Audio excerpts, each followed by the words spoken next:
భారతీయ సంస్కృతి సాంప్రదాయాల్లో బంగారానికి ప్రత్యేక స్థానం ఉంది. ఏ పండగొచ్చినా, ఏ శుభకార్యం జరిగినా బంగారం ఉండాల్సిందే. ముఖ్యంగా మహిళలు బంగారాన్ని ఆభరణాలుగా ధరించేందుకు ఇష్టపడుతూ ఉంటారు. దీంతో ఏడాది పొడవునా మన దేశంలో బంగారం క్రయ విక్రయాలు జరుగుతూనే ఉంటాయి. ప్రత్యేక రోజుల్లో డిమాండ్ ఎక్కువగా ఉంటుంది. బంగారం ఒక సురక్షితమైన పెట్టుబడి సాధనగాను మారిపోయింది. ఇటీవల కాలంలో బంగారంతో పాటు వెండికి సైతం డిమాండ్ భారీగా పెరిగింది. ప్రజలతో పాటు ప్రభుత్వాలు భారీగా బంగారం కొనుగోలు చేసి నిల్వ చేస్తున్నాయి. అయితే అమెరికా అధ్యక్షుడు డొనాల్డ్ ట్రంప్ తీసుకుంటున్న నిర్ణయాలతో కొద్ది రోజుల నుంచి బంగారం ధరలు విపరీతంగా పెరుగుతున్నాయి. కొనుగోలుదారులను గోల్డ్ రేట్లు బంబేలెత్తిస్తున్నాయి.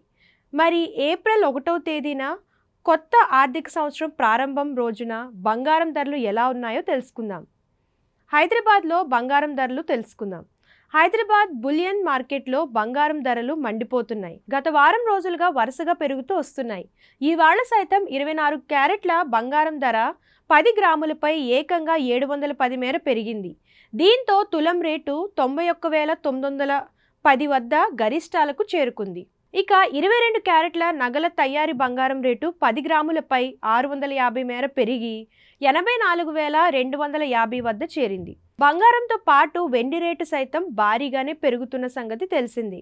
అయితే 3 రోజుల క్రితం కిలో వెండి రేటు 1000 మేర తగ్గిన సంగతి తెలిసింది. ఆ తర్వాత మళ్ళీ పెరగలేదు. 3 రోజులుగా స్థిరంగా కొనసాగుతుంది. హైదరాబాద్ మార్కెట్లో కిలో వెండి ఇవాళ 1,13,000 వద్ద ట్రేడ్ అవుతుంది.